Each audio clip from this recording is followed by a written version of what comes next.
sou Viviane Soares, professora de História e vou conduzir a aula de hoje. O tema da nossa aula é relacionado às representações europeias no Novo Mundo. Vamos apresentar um pouco a respeito dos imaginários que foram feitos pelos europeus com relação ao Novo Mundo e espera-se que ao final dessa aula você consiga realizar a leitura de análise e fontes, relatos de viagens, de cronistas dos impérios coloniais como Pero Vaz de Caminha, descobridores como Cristóvão Colombo e viajantes em geral. E com essa análise a gente visa a construção de uma narrativa histórica. Contextualizando, de qual momento da história nós estamos falando aqui, né? Então, nós vamos trabalhar entre os séculos XVI e século XVIII. Vamos falar no momento em que a gente tem um grande volume de informações com relação ao que poderia existir aí, né, do outro lado do oceano, que a gente chama de Novo Mundo. Ao tratar de Novo Mundo, a gente está tratando mais especificamente da América.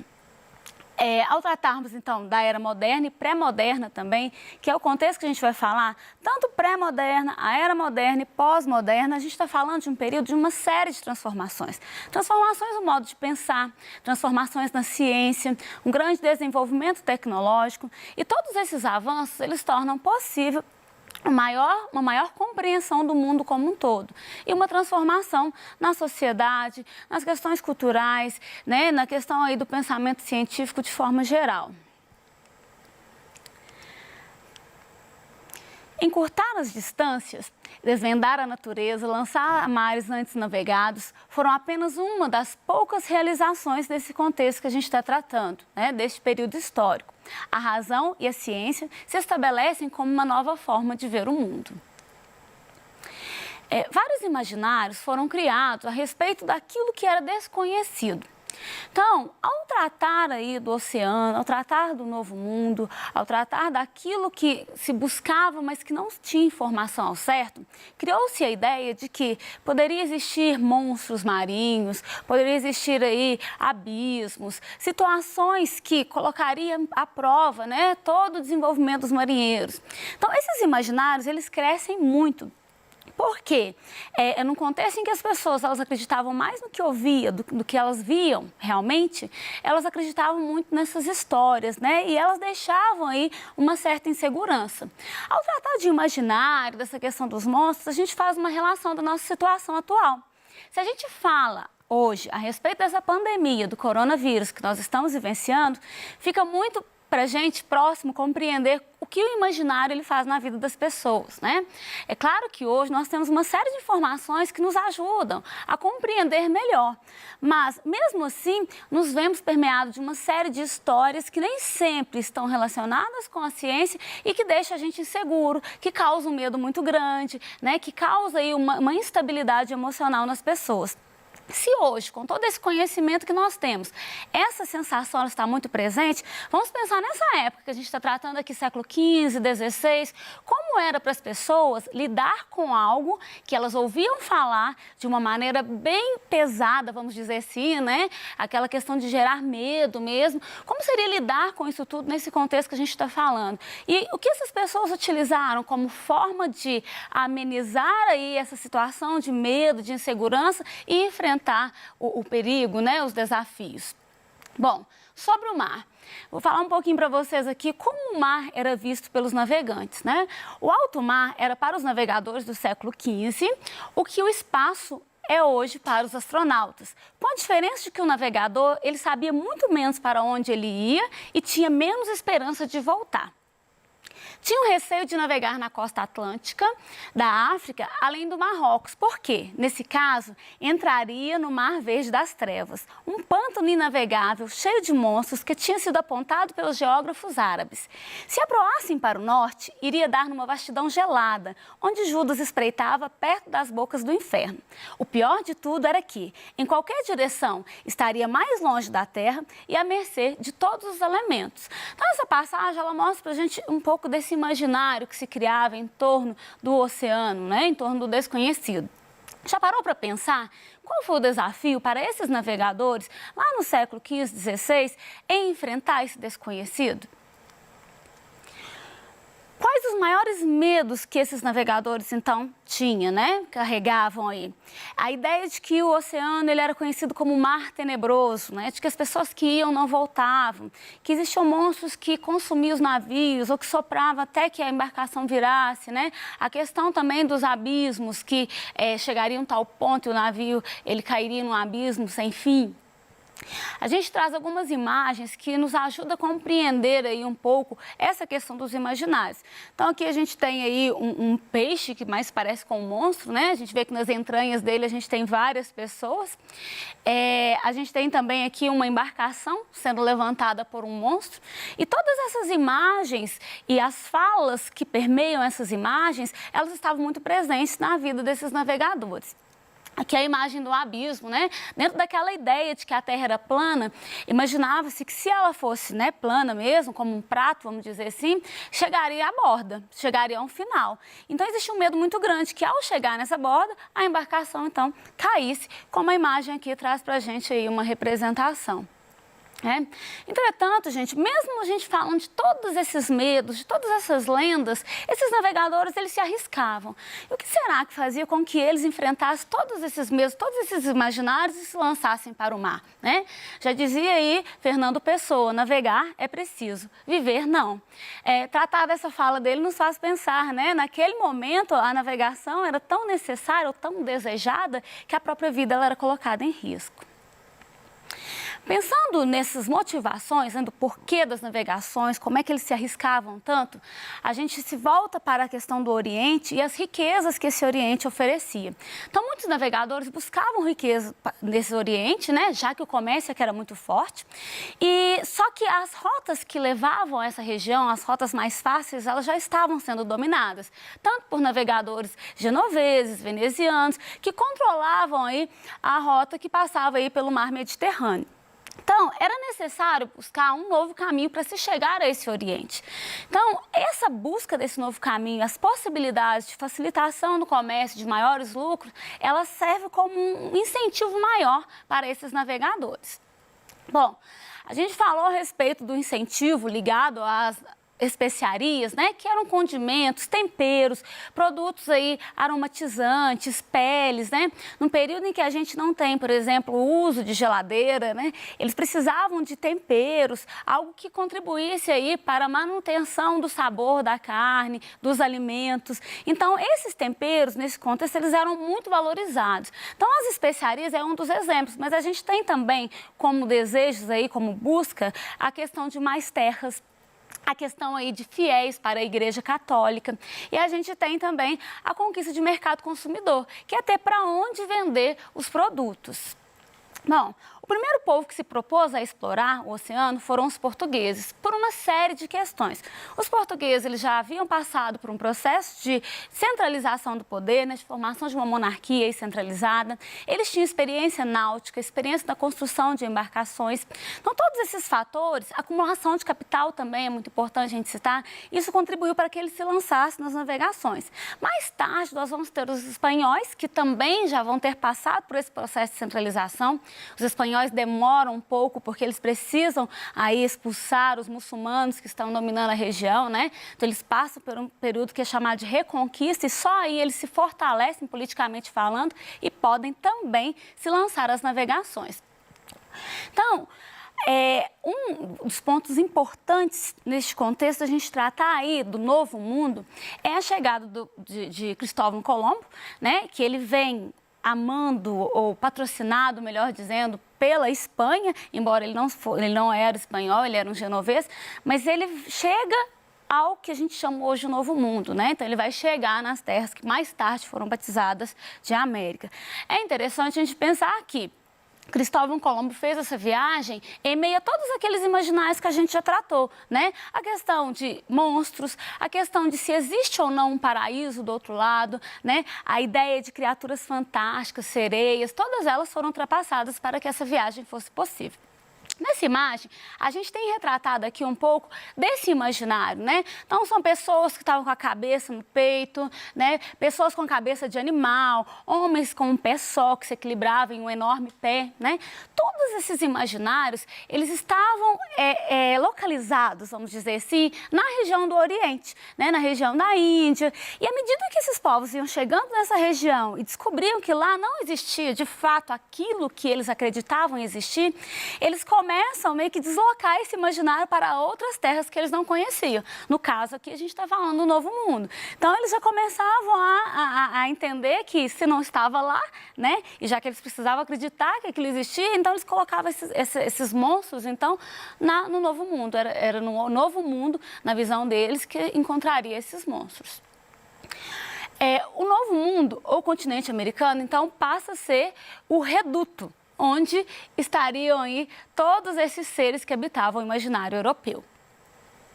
A gente vai ver aqui agora um trecho do Diário de Cristóvão Colombo. Esse trecho nos ajuda a compreender um pouco dessa ideia, né, de como eles percebiam. Então, tá lá, quarta, 9 de janeiro, à meia-noite levantou as velas com o vento sudeste e navegou para o leste-nordeste. Chegou a uma ponta que chamou de Punta Roja e a seu abrigo ancorou à tarde, que seriam umas 3 horas antes do amanhecer. Ontem, quando o almirante ia ao Rio Del Ouro, disse que viu 3 sereias que saltaram bem alto, acima do mar, mas não eram tão bonitas como pintam e que, de certo modo, tinham cara de homem. Esse relato ele está no Diário de Cristóvão Colombo e ele levanta algumas questões para a gente. Colombo, que enfrentou todos esses desafios, navegou rumo ao Novo Mundo, rumo ao desconhecido. Em seu diário há um relato em que ele trata aí, né, de marinheiros terem visto a sereia. Ele até descreve que elas eram feias, que elas pareciam com homem. Como a gente compreender que esse relato estava presente nesse diário, né? Então, do que será que ele está tratando? Que tipo de descrição que vai embasar as narrativas do Colombo aí? De qual realidade ele está falando? Será que ele deixou a imaginação falar mais alto do que os dados, né? Aquilo que ele tinha de conhecimento? Como a gente pode entender esse relato? Uma das questões que nos leva a entender esse raciocínio do Colombo é que, como todos os navegadores da época, né, ou melhor, como muitos navegadores da época, a leitura dos relatos de Marco Polo, elas eram assim, muito presentes, eles faziam essa leitura. Então, há a hipótese de que as crenças que já estavam enraigadas, né, que ele já tinha essa ideia, já estavam enraigadas essas crenças, elas são misturadas mesmo com a realidade na hora do relato. Então, é meio que ele já vem aí em seu relato corroborar as ideias que ele já trazia até então construídas. A gente não pode negar, então, que havia um contato dele com outras narrativas. E isso pode ser um fator determinante para o fato de ter em seus relatos, em seu diário, a referência aí à presença de sereias. Outro momento importante da história aí, que a gente vai analisar por meio de fontes, relatos, registros, é a Carta de Pero Vaz de Caminha. É um documento muito importante. Pero Vaz, ele viajou na embarcação de Pedro Álvares Cabral, que foi aí um português, né, que chegou nas terras que hoje nós sabemos que é o Brasil. Bom, Pero Vaz, ele teve esse papel, né, de ser o escrivão, e uma carta que ficou muito conhecida é que ele vai descrever, né, falar aí sobre a terra encontrada. Então, o trecho diz assim: de ponta a ponta é tudo praia palma, muito chã e muito formosa. Pelo sertão nos pareceu vista do mar, muito grande, porque a estender os olhos não podíamos ver senão terra com arvoredos, que nos parecia muito longa. Nela, até agora não podemos saber que haja ouro, nem prata, nem coisa alguma de metal ou ferro, nem os vimos. Porém, a terra em si é de muitos bons ares. Porém, é o melhor fruto que dela se pode tirar, me parece que será salvar esta gente. Alguns pontos importantes desse relato, né, em que ele diz do lugar encontrado. Ele fala sobre a terra, sobre as possibilidades, né? Como essa terra, se ela pode nos dar fruto ou não. E arremata tratando a respeito de que o maior fruto que dela poderia se tirar é a questão aí de salvar as pessoas. Aí a gente sempre pensa, do que ele está dizendo, né? Salvar quem? De quê, né? Ou como? Ele está tratando da questão da religiosidade, né? Entendendo que os povos que viviam ali eram povos sem salvação, eram povos que estavam distantes de Deus. E aí a gente vê bem claro a questão da imposição cultural, né? Entender aí que o que a Europa tinha como base, com seus preceitos religiosos e culturais, deveria ser um padrão. Então, nessa nessa visão, entendia-se que, ao colocar os seus modos para os povos nativos, estaria salvando essas pessoas. Bom, em 1500, o Caminha ele acompanhou a frota do Cabral, né? Eu já comentei isso com vocês, e é isso que ajuda a gente a compreender essas narrativas, os relatos que ele faz nessa viagem que ele acompanha o Pedro Álvares Cabral.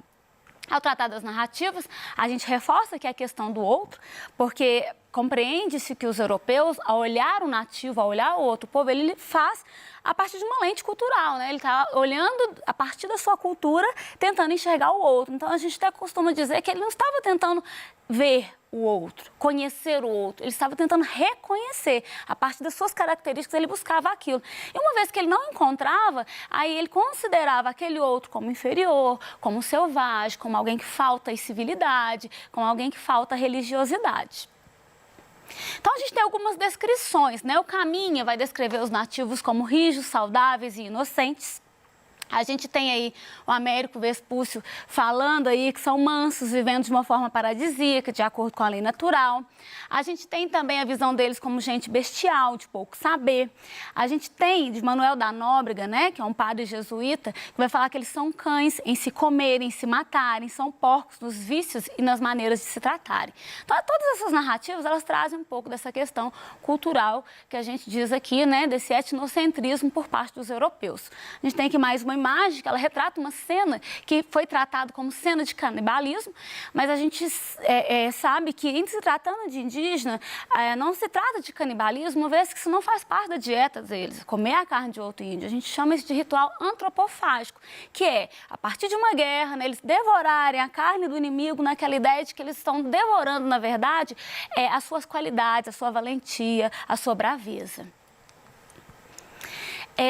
Ainda dentro dessa questão de aculturação, a gente traz aqui uma imagem da primeira missa, né, que deixa nítido a ideia de salvar pessoas e, ao mesmo tempo, deixa também compreender a questão do distanciamento. É uma imagem encomendada, então a gente sabe que, ao pintar, procuram criar aí uma ideia de harmonia, como se os nativos estivessem, de alguma forma, tentando interagir com a primeira missa, mas se a gente buscar, né, mais fontes, mais documentos, a gente compreende que não é um processo tão harmonioso, né? É um processo que ele vai gerar uma série de desgastes. Vamos ver por dentro do assunto algumas questões, né, para a gente poder reforçar o que foi dito até aqui. Então, a primeira questão, a gente tem aquele mesmo trecho que eu já li a respeito do relato de Pero Vaz de Caminha, que fala lá, né, que se pode melhor encontrar e salvar as pessoas da região. Uma questão. A Carta de Pero Vaz de Caminha permite entender o projeto colonizador para a nova terra. Nesse trecho, o relato enfatiza o seguinte objetivo. Letra A. Valorizar a catequese a ser realizada sobre os povos nativos. B. Descrever a cultura local para enaltecer a prosperidade portuguesa. C. Transmitir o conhecimento dos indígenas sobre o potencial econômico existente. D. Realçar a pobreza dos habitantes nativos para demarcar a superioridade europeia. E E. Criticar o modo de vida dos povos autóctones para evidenciar a ausência de trabalho. Então, a questão certa, letra A, que é valorizar a catequese a ser realizada sobre os povos nativos, uma referência àquela ideia toda de salvar, né, a população. Outra questão aqui é a respeito também de um relato de viagem, né, que fala, ó, todo homem de bom juízo, depois que tiver realizado sua viagem, reconhecerá que é um milagre manifesto ter podido escapar de todos os perigos que se apresentam em sua peregrinação. Tanto mais que há tantos outros acidentes que diariamente podem aí ocorrer, que seria coisa pavorosa àqueles que aí navegam querer pô-los todos diante dos olhos quando querem empreender suas viagens. Esse relato, associado ao imaginário das viagens marítimas da época moderna, expressa um sentimento de, letra A, gosto pela aventura, B, fascínio pelo fantástico, C, temor do desconhecido, D, interesse pela natureza ou E, purgação pelos pecados. Então, esse relato ele fala sobre o temor do desconhecido, né, relacionado aí a essas viagens. Por fim, deixo aqui um mapa conceitual, né, o tema central dele, representações europeias do Novo Mundo. A partir desse tema central, você pode elencar as ideias que foram mais importantes nessa aula, que te remete a esse assunto aí e facilita a compreensão. Aqui tem algumas opções, né, sobre o contexto, o Novo Mundo, a questão do imaginário, monstros, sereias, abismos. Você pode acrescentar com as ideias que forem mais importantes. Fique ligado na nossa próxima aula. Vamos trabalhar um pouquinho sobre o circuito dos tráficos de escravos no Novo Mundo. Até lá!